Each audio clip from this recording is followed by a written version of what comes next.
Okay, आप सभी महानुभावों का आज के क्लास में बहुत सारा स्वागत है। और आप लोग गवर्नेंस के 4 जो हमने परिष्कृत किए थे, वहां तो 2 टॉपिक दिए हैं सिलेबस में। 4 विषय आप पढ़ चुके हैं। पहला है गवर्नेंस, दूसरा एडमिनिस्ट्रेशन, तीसरा है गुड गवर्नेंस और चौथा था ई गवर्नेंस। अब 5वां और आखिरी एक बचा है ब्यूरोक्रेसी में, यानी कि डेमोक्रेसी के बीच। डेमोक्रेसी में जो ब्यूरोक्रेसी उसका क्या रोल है, यानी जो पब्लिक सर्विस है। हालांकि हम लोगों ने पब्लिक सर्विस कर दिया है, अब ब्यूरोक्रेसी नहीं है, नई ब्यूरोक्रेसी। तो अब उसका रोल क्या है? इट मीन्स कि हमारे इसमें गवर्नेंस में। तो आपने देखा होगा कि अब तक जितना आपका कंसेप्ट आया वो बहुत ही पर्याप्त बन गया है। नई नौकरशाही भी जान गए और नए भारत और नई सरकार को भी जान गए। तो new governance, new India and new bureaucracy, new technique and new gentry, डिजिटलीकरण भी जान गए हैं। और आप जितने भी तकनीकी ई विन्यास है उसको भी जान गए हैं। आप अगर केंद्र की ई गवर्नेंस को जानते हैं तो गांव की ई पंचायत को भी जानते हैं। अगर आप इंडिया को ठीक से समझते हैं तो रूरल इंडिया को भी ठीक से समझते हैं। आप अगर प्लानिंग को समझते हैं तो एग्जीक्यूशन को भी ठीक से समझते हैं। आप प्लानिंग के और एग्जीक्यूशन के बीच में अंतिम व्यक्ति का जो फासला था उसको भी खत्म करना अगर आप समझते हैं तो लोगों तक खुशियां कैसे पहुंचे इसको भी समझते हैं। अगर आप नैतिक रूप से सबल हैं, दयावान हैं, गरीबों के प्रति, मजदूरों के प्रति, किसानों के प्रति या अभावग्रस्त लोगों के प्रति आपके अंदर एक अच्छी भावना है तो उसका भी परिप्रेक्ष्य उसका भी आपका परिप्रेक्ष्य जो है समझ चुके हैं। तो कुल मिलाकर जो दृष्टिकोण है और जो संदर्भ है वो ये है कि जितना भी एक इंटीग्रल अप्रोच है गवर्नेंस एंड एडमिनिस्ट्रेशन के बीच एंड पब्लिक से जो एक कंजक्शन बनता है जिसको बोलते हैं ना वो जंक्शन, जब ट्रेनें कई आती हैं, कई जगह से पटरियां मिलती हैं तो वो जंक्शन हो जाता है। तो ऐसे ही गवर्नेंस का जंक्शन है, ई गवर्नेंस का है, एडमिनिस्ट्रेशन का है, प्राइवेट एडमिनिस्ट्रेशन का है, पीपीपी का भी है।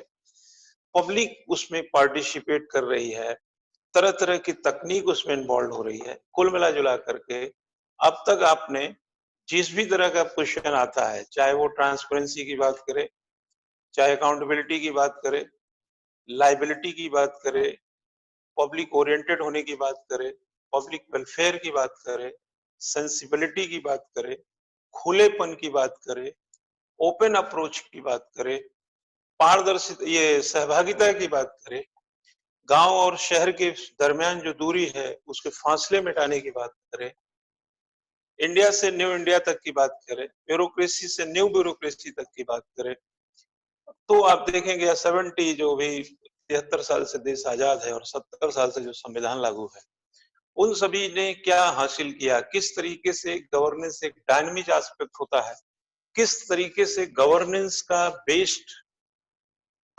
जीस्ट इंडियन कॉन्स्टिट्यूशन है, किस तरीके से डेमोक्रेसी में ये गवर्नेंस अपना वो भाव दिखाता है जो अंतिम व्यक्ति तक, चाहे ग्राम स्वशासन की बात हो, ग्राम स्वराज की बात हो, अमीर की बात हो या गरीब की बात हो, इस कोने से बात हो, उस कोने से बात हो, कहीं की भी बात हो, वो बात हो जा रही है। तो कुल मिला जुलाकर कहने का तात्पर्य है कि जो अब तक आपके अंदर एक ब्रीफ गया है वो बहुत ही अनुकूल गया है।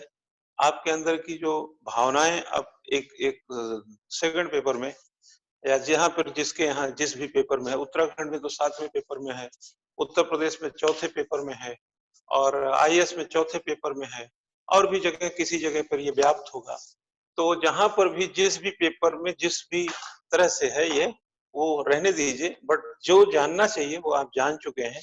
और आपने जो एक एक लिबरल अप्रोच लिया, एक कंसिस्टेंसी ली, गवर्नेंस को समझने का जो आपने इतने 16 अप्रैल से अब तक जो काम किया, वो सभी मिला जुला करके एक टू वे बन गया। जितना मैं समझा पाया उतना नहीं पहुंचा होगा, लेकिन मैं दावे से कहता हूं कि जितना मैं समझाया उतनी की जरूरत भी नहीं है। क्यों? किताब में कितनी बातें लिखी हैं, उतनी बातें तो एग्जाम में लिखनी नहीं होती है। तो लेकिन किताब में से कौन सी बात लिखनी है, ये तो क्वेश्चन ही डिसाइड करेगा। तो कुल मिलाकर अप्रोच बनना चाहिए, दृष्टिकोण साफ होना चाहिए, विषय की समझ होनी चाहिए, और सबसे बड़ी बात है, विषय को बताना आना चाहिए। अगर आपने स्टोर कर लिया, देखे होंगे बैंक भी लोन, बैंक दर सस्ते करते हैं, जब रेपो दर गिरता है, इंटरेस्ट रेट गिराते हैं, और फिर कहते हैं गाड़ियों पर इतना हो गया, घर बनाने के लिए इतना हो गया। बैंक भी पैसा जमा करके क्या करेगा? बैंक पैसा जमा करने के लिए नहीं, जमा पैसा को भी बाहर निकालने के लिए भी। आप सिर्फ ज्ञान इकट्ठा करने के लिए नहीं है, इकट्ठा ज्ञान को भी बाहर निकालने के लिए। तो अभी तक पिछले 16 अप्रैल से गवर्नेंस की जब से क्लास चल रही है, जो ज्ञान आपके भीतर गया है, वह ज्ञान किस्तों में, इंस्टॉलमेंट में बाहर भी आना चाहिए। जैसे कोई घर बनाने वाला अगर 20 लाख लोन लिया है, तो 20 लाख एक साथ नहीं देता है, लेकिन 20,000 हर महीने जरूर देता है। तो बैंक में पैसा जाता है, बैंक से पैसा बाहर भी आता है। सरकार में भी आप देखिए, संचित निधि में क्या होता है, फाइनेंस बिल आप पास करते हैं, वित्त विधेयक जब पास करते हैं, तो लोगों से कर वसूल सकते हैं, और उस कर के पैसे को संचित निधि में जमा करते हैं, है ना, जिसका उल्लेख संविधान के 266 आर्टिकल। और जब उसी को एप्रोप्रिएशन बिल पास करते हैं, विनियोग विधेयक पारित करते हैं, तो उसी में से पैसा संचित निधि में से निकालते हैं। किसके लिए? सड़क बनाने के लिए, पुल बनाने के लिए, और भी तमाम जितने भी काम होते हैं देश के, सब वहीं से होते हैं पैसे से। तो देश का सारा पैसा संचित निधि में जाता है, लेकिन वहीं रुका रहेगा तो विकास कैसे होगा? उसको निकालना पड़ता है अकॉर्डिंग टू डिमांड। तो अगर ये मैं जो लेक्चर दिया, अगर आप इसको अपने पास ही रखेंगे, तो जो सिविल सर्विसेज का या पीसीएस की डिमांड है प्रश्न के रूप में, उसके उत्तर के लिए इसको निकालना है। तो एक प्रकार से एप्रोप्रिएशन बिल भी आपके अंदर होना चाहिए, केवल फाइनेंस बिल नहीं होना चाहिए। इट मीन्स केवल पैसा कलेक्शन ही नहीं होना चाहिए, पैसा का डिस्ट्रीब्यूशन भी होना चाहिए। केवल संचित निधि में पैसा मत रखिए, उसमें से पैसा निकालिए, वरना ये जो प्रशासन की, शासन की, गवर्नेंस की, e governance, bureaucracy, new bureau, तमाम बातें जो मैंने की, ये सब बेमानी हो जाएगा। क्योंकि आफ्टर ऑल ये डायनेमिक एस्पेक्ट है। क्या है? Dynamic aspect. तो मैं ये जो आज का जो नेक्स्ट सेशन हमारा होगा, मैं इंडियन कॉन्स्टिट्यूशन का ब्रीफ देना चाह रहा हूं। आज का लेक्चर का पूरा प्रारूप इंडियन कॉन्स्टिट्यूशन का